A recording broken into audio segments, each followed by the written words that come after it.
Entonces, bueno, vamos a empezar.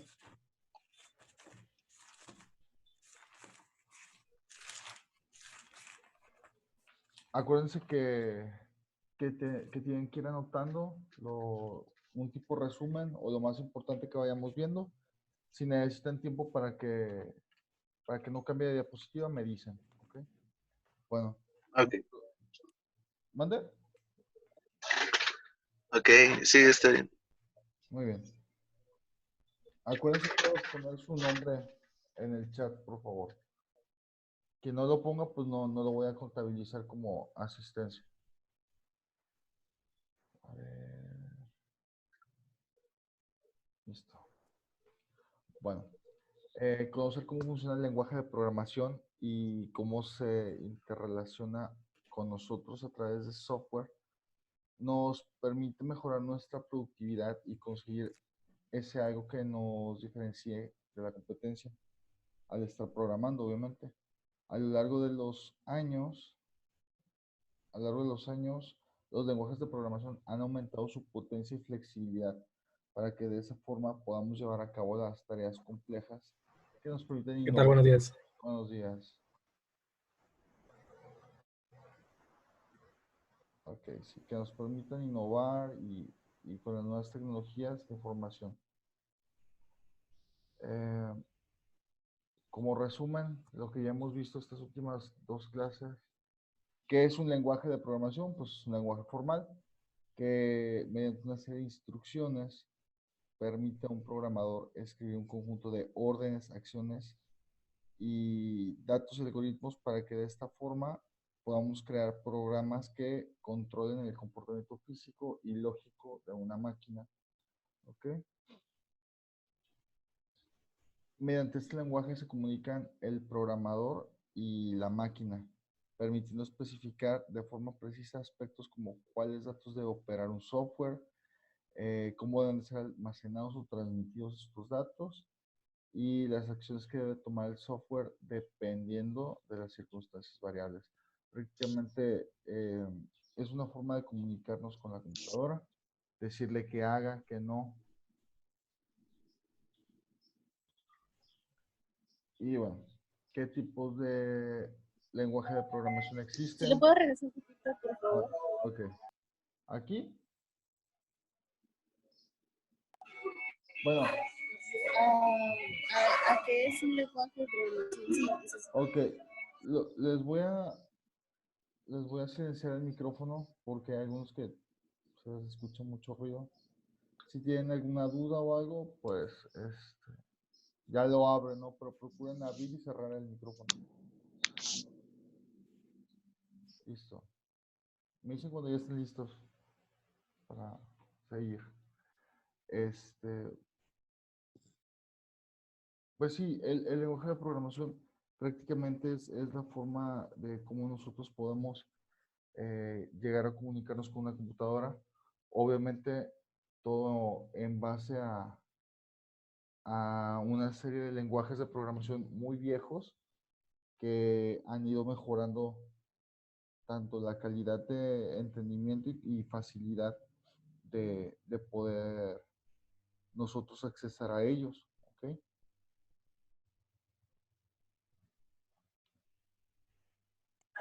Listo, gracias. Ok. Y bueno, tipos de lenguaje de programación que existe. El lenguaje de programación es la base para construir todas las aplicaciones digitales que se utilizan en el día a día y se clasifican en dos tipos principales, los cuales son lenguaje de bajo nivel y de alto nivel. ¿Ok? Eso sí, anótenlo por favor. Se dividen en dos tipos, que son de bajo nivel y de alto nivel. Ahora, ¿cuáles son? Los de bajo nivel están completamente orientados hacia la máquina. Este lenguaje sirve de interfaz y crea un vínculo inseparable entre el hardware y el software. Además, ejerce un control directo sobre el equipo y su estructura física. Para aplicarlo adecuadamente, es necesario que el programador conozca sólidamente el hardware y este se subdivide en dos tipos, el lenguaje máquina y el ensamblador. ¿Ok? Ya lo habíamos hablado hace tiempo, el lenguaje máquina es el más primitivo de todos los lenguajes y es una colección de dígitos binarios o bits que están marcados por 0 y 1 y la computadora los lee y los interpreta. Prácticamente son los únicos lenguajes que la computadora comprende. Y aquí nos da un ejemplo, ¿no? Una serie de ceros y unos acomodados que, bueno, en, en cierto punto estas son instrucciones que la computadora va leyendo y va comprendiendo. El problema es que pues no entendemos muy bien lo que dice. Por eso el lenguaje ensamblador nos permite entender mejor a qué se refiere este código. El lenguaje ensamblador es el primer intento de sustitución del lenguaje de máquina por uno más cercano al utilizado nosotros, o sea, como programadores. Un programa escrito en este lenguaje es almacenado como texto, tal como programas así en alto nivel, y consiste en una serie de instrucciones que corresponden al flujo de órdenes ejecutables por un microprocesador. Sin embargo, dichas máquinas no comprenden el lenguaje ensamblador, por lo que se debe convertir al lenguaje máquina mediante un programa llamado ensamblador. Este genera códigos compactos, rápidos y eficientes, creados por el programador que tiene control total de la máquina.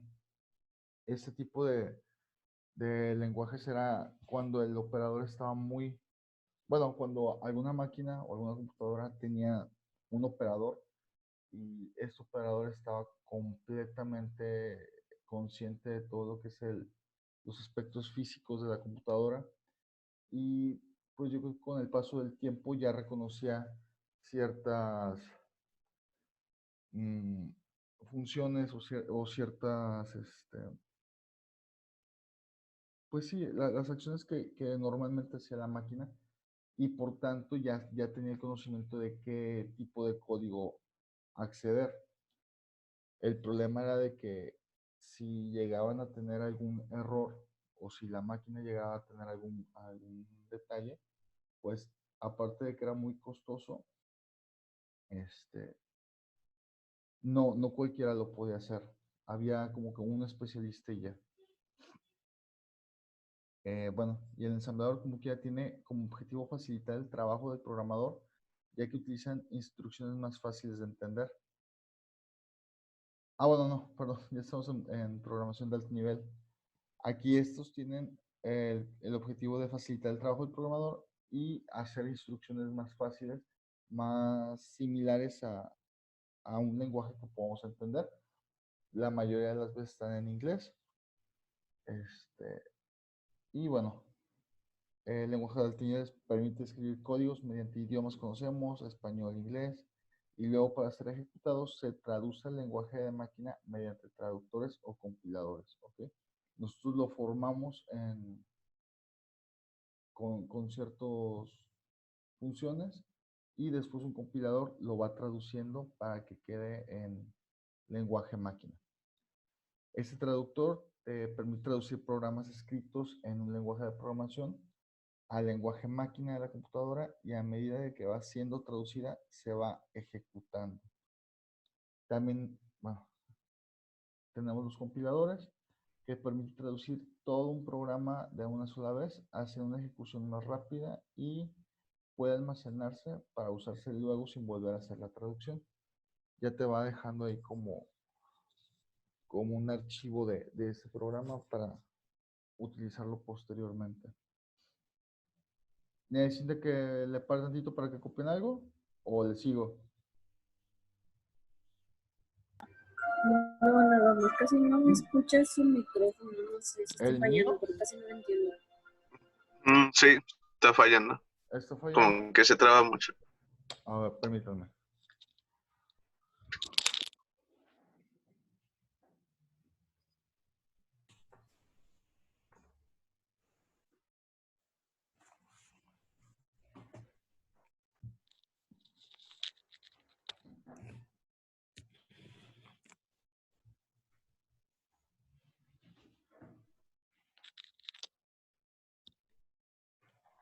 Ok, a ver si ahorita ya mejora todo. ¿Se escucha mejor? ¿O se sigue escuchando mal? Igual. A ver.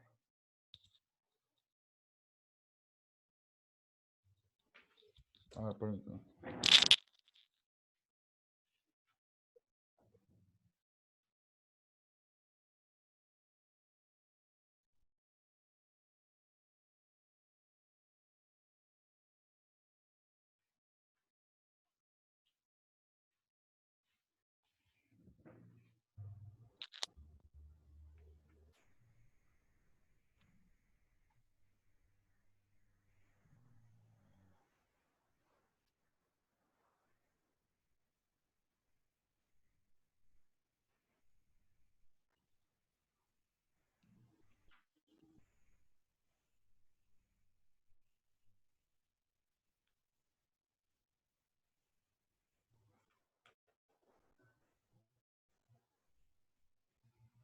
Bueno, a ver si ya con lo que hice ya se mejora. ¿Me escuchas mejor o sigue igual? No, sí, ya, Sí, ya. bueno, ya. Ya se escucha bien. Ok. Bueno, hasta aquí de donde nos quedamos, ¿hay alguna duda o quieren que les dé tiempo para que copien la diapositiva? Ok, entonces sigo. Y bueno, ¿qué software de programación existen? Por software de programación entendemos el conjunto de todas las herramientas que le permiten al programador crear, escribir códigos, depurar, mantener y empaquetar los proyectos. Algunos de los distintos programas por los que pasará el proyecto para gestionarlos son los editores de código texto, que al escribir los códigos se autocompletan marcando los errores sintácticos y la refactorización. ¿Ok? Es como mm, como un algo así como un escrito predecible no sé cómo explicarme. Pero sí, cuando vas escribiendo los códigos se autocompletan para que pues facilite la programación. Compiladores. Los compiladores que, como mencionamos anteriormente, estos traducen el código ingresado al lenguaje de máquina generando un código binario ejecutable. Los depuradores que sirven para optimizar el tiempo de desarrollo mediante el monitoreo de la ejecución de un programa, el seguimiento de los valores de ciertas variables, las referencias a objetos en memoria y por ende nos ayudan a corregir errores. También están los enlazadores, los cuales toman objetos generados en el... Perdón. No se escucha, profe. Ok, los enlazadores, que son los programas que toman objetos generados en los primeros pasos del proceso de compilación y los recursos necesarios de la biblioteca. Quita aquellos procesos y datos que no necesita y enlaza el código con dicha biblioteca para así aumentar su tamaño y extensión. Vayan anotando estas definiciones, por favor. ¿Copiaron estas? Les doy un minuto para que las vayan copiando.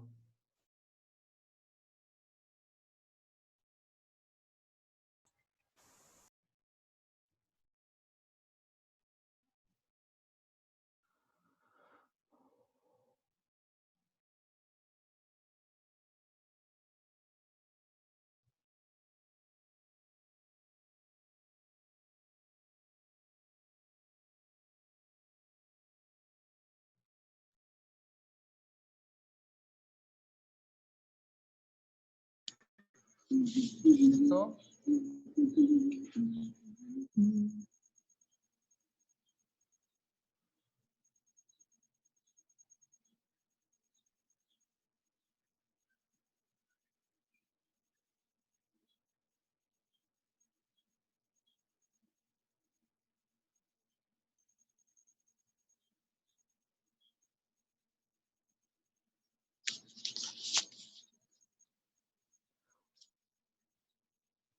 ¿Ya los copiaron? Ok.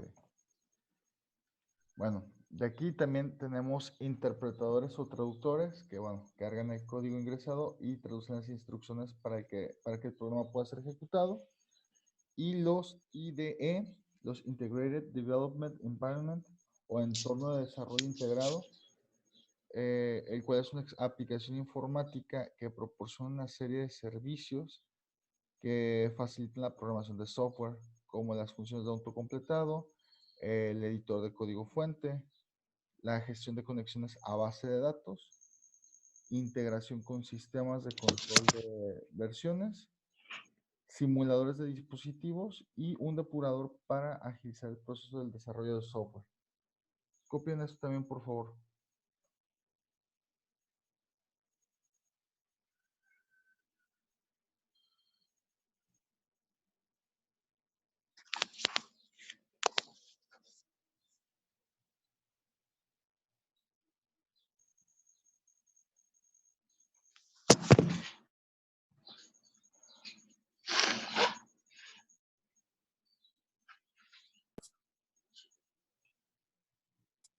Pero creo que esto como-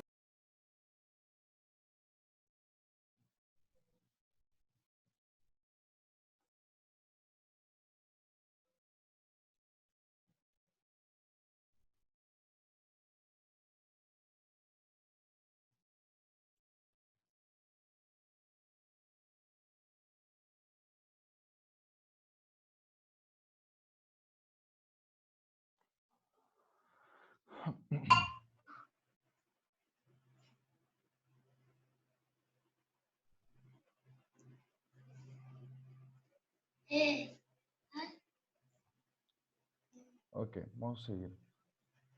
Ahora, una tarea que les encargué fue la de token y lexema. ¿Alguien que nos quiera compartir rapidito de lo que investigó en la tarea?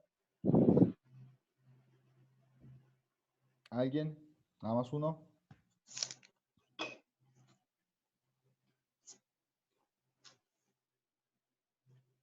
A ver.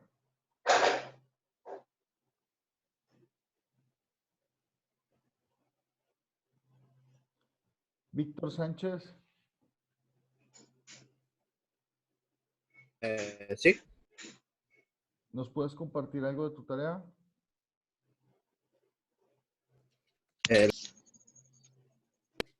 lo del token. Ajá, token y lexema. El token dice, también llamados componentes léxico, es una cadena de caracteres que tiene un significado coherente en cierto lenguaje de programación. Ajá. Dice que pueden ser palabras clave como if, while, números, signos, Ok. o ¿Y el lexema? el lexema yo lo que encontré está muy básico. No sé si alguien tenga más. Ok, a ver. Es una secuencia de caracteres pues, en el programa que son como una fuente que la guarda con el patrón para un componente léxico. Ok. Bueno, vamos a abordar este tema. Hay muchas veces el token y el lexema se pueden confundir o hasta a veces hay quien dice, ah, pues es lo mismo. Y entre que sí y entre que no. Aquí te tengo que el token, o también llamado componente léxico, es una cadena de caracteres que tiene un significado coherente en cierto lenguaje de programación. El lexema también es una cadena de caracteres que concuerda, perdón.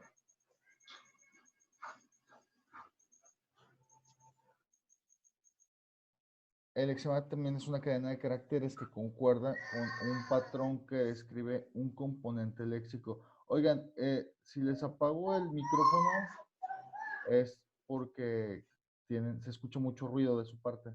De hecho, entonces no callo a alguien, nada más los silencio a todos. Si ocupan hablar sin problemas, vuelvan a activar, pero, pero no lo activen así nada más porque es de cuenta que estoy peleando con ustedes. Yo los silencio y ustedes se activan otra vez. Y bueno, ¿cuál es la diferencia entre estos dos? El componente léxico, o en nuestro caso el token, es el patrón que deben de seguir los caracteres. Luego, una vez que ya la secuencia de caracteres es aceptada, a ella le llamamos lexema, ¿ok? Cabe mencionar que un token puede tener uno o infinitos lexemas. Esto depende si el token es palabra reservada o no. Si el token es palabra reservada, entonces solo tendrá un lexema. Por decir, los tokens que son como que ya muy, mm, que difícilmente pueden cambiar su función. Por decir, el if, ¿ok? El que es un condicionante, es una palabra reservada porque nada más funciona para, pues para esa función, ¿no? O sea, el if nada más es un condicionante. Pero si no es palabra reservada, tendrá muchos lexemas, por decir, un identificador o un número. Y con esos, pues se puede cumplir con la secuencia. Aquí les tengo un ejemplo. Por decir, el token es un identificador, el lexema es temp, aux, a, que es prácticamente una letra seguida de otra o de un dígito. Este no está reservada, o sea que esto puede tener diferentes funciones o diferentes significados, ¿no? El número, que el lexema vendría siendo el 16, el 30 o el 2, es un dígito seguido de más dígitos. No está reservada, por lo tanto puede tener, o sea, puede ser utilizado en diferentes funciones. Sin embargo, ya tenemos el... Mande. Pueden ser aleatorios, ¿no? Los números, profe. Ajá, sí. ¿Verdad? Ok. Pero pueden ser aleatorios como pueden ser, o sea, como seguidos o tienen que ser aleatorios. Nada O más. sea, aquí lo que te estoy dando como ejemplo es un token de número no está reservado por el hecho de que pues varía mucho, ¿no? No tiene una función específica. Pero por decir, como les decía del if, que el patrón, ok. El patrón te indica cómo se tiene que escribir, ¿sí? Que es la letra I seguida de la F. Está reservada, sí, porque nada más va a tener la función de condicionar. Ajá. Y los demás, por decir, ese de temperatura, aux, a, bueno, el patrón es de que se tiene que escribir una letra después de la otra y no está reservada porque pues puede servir para múltiples funciones, ¿ok? Por decir, podemos juntar dos tokens, ah, por decir if temp igual a, eso ya, bueno, incluso el igual también está reservado porque nada más te permite una función de igualar, ¿sí? Al momento de juntarlos, pues ya, por decir, la temperatura puede variar en caso de que estemos, no sé, intentando controlar algún controlador o indicador de temperatura. Pero lo que no va a variar son estas dos, el if y el símbolo de igual, porque siempre van a procurar significar lo mismo, ¿ok? El if es el condicionante y te va a decir si esto pasa y nada más, no lo puedes utilizar para otra cosa. En cambio, los números, eh, las, ay Dios, las letras, pues sí las puedes utilizar, o no letras, pero sí las pequeñas palabras para dar a entender algún valor, esos pues no están reservados. Y bueno, ya por último, quiero que veamos la implementación del analizador léxico. Ya nos quedan 10 minutos nada más. Bueno, hasta ahorita hemos visto cómo especificar los lenguajes asociados a las diferentes categorías léxicas. Sin embargo, el, el analizador léxico no se utiliza para comprobar si una cadena pertenece o no a un lenguaje. Lo que debe hacer es dividir la entrada en una serie de componentes léxicos, realizando en cada uno de ellos determinadas acciones. Algunas de estas acciones son comprobar alguna restricción adicional, por ejemplo, que algún valor de un literal entero esté dentro de un rango, y preparar los atributos del componente y emitir u omitir dicho componente. Así pues, la especificación del analizador léxico debería incluir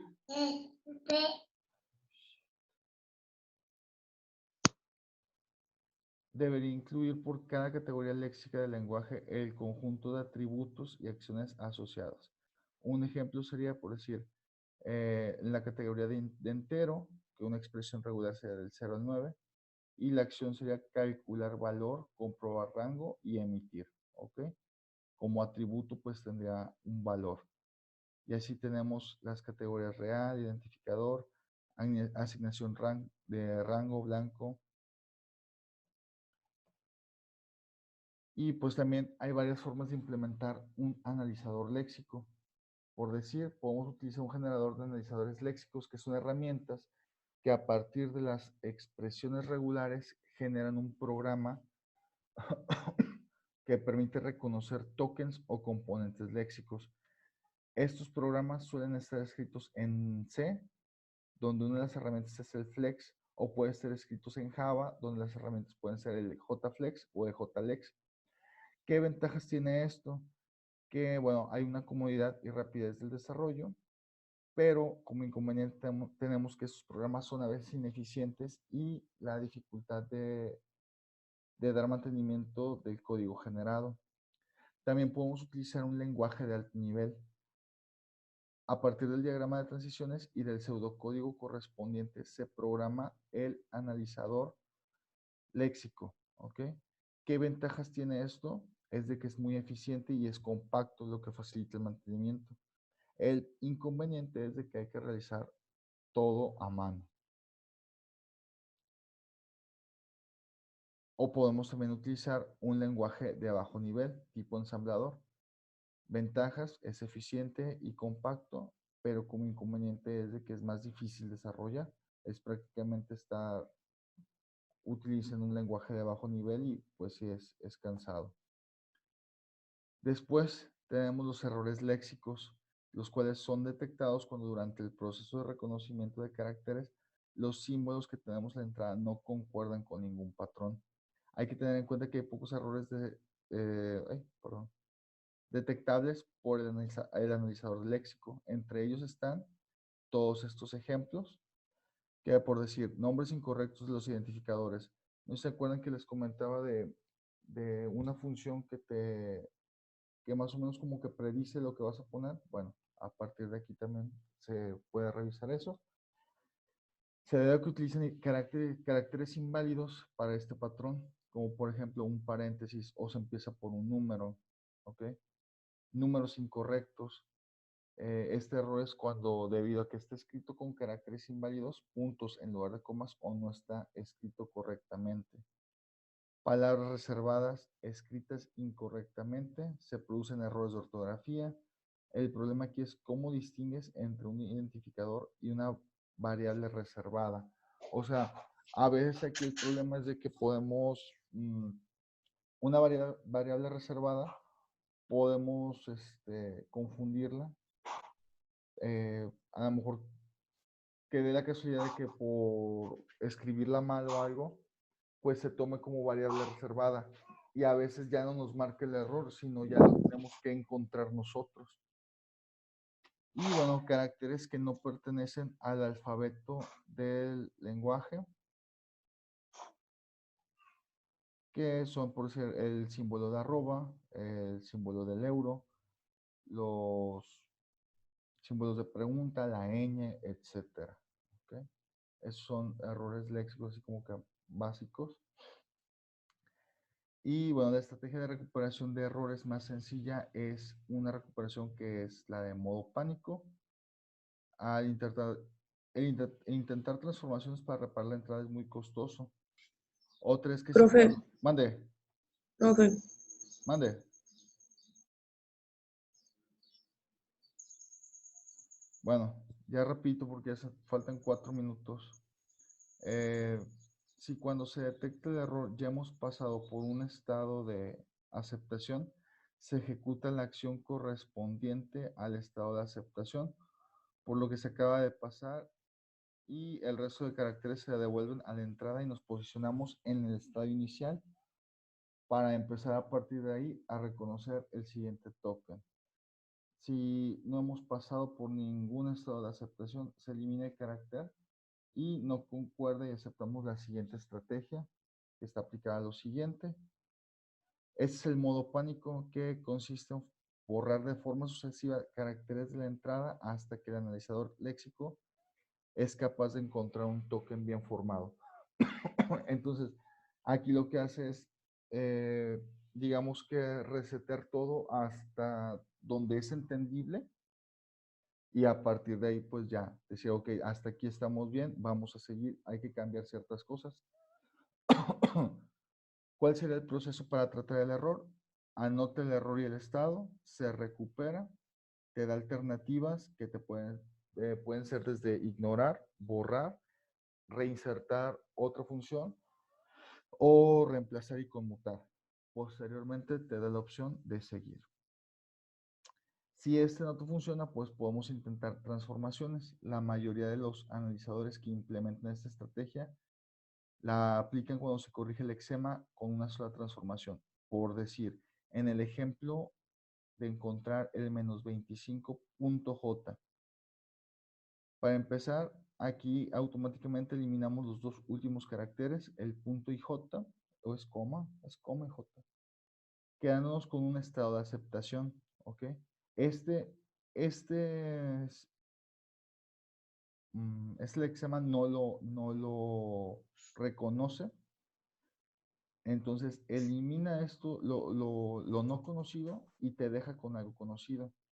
No significa que siempre esto sea lo correcto, ¿ok? A lo mejor aquí van 2 puntos o algo así, entonces no siempre significa que, bueno, ya me lo corrigió y ya quedó correcto. Así no, sino que te lo hace a la forma que es entendible para la máquina. Devolvemos a la entrada el punto J, nos posicionamos en el estado inicial y en la siguiente lectura tendremos otro error teniendo que descartar la coma, volviendo al estado inicial. En la siguiente lectura, bueno, ya se reconoce el identificador J. Esas son muestras de cómo funciona más o menos el analizador de errores.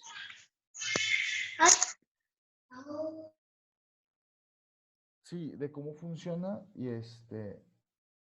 y bueno, chicos, ya nada más nos queda una clase más que es la próxima clase. En base a lo que hemos visto, les voy a hacer un examen. Yo creo que máximo así como que 20 preguntas. Ya me queda menos de un minuto para terminar la clase.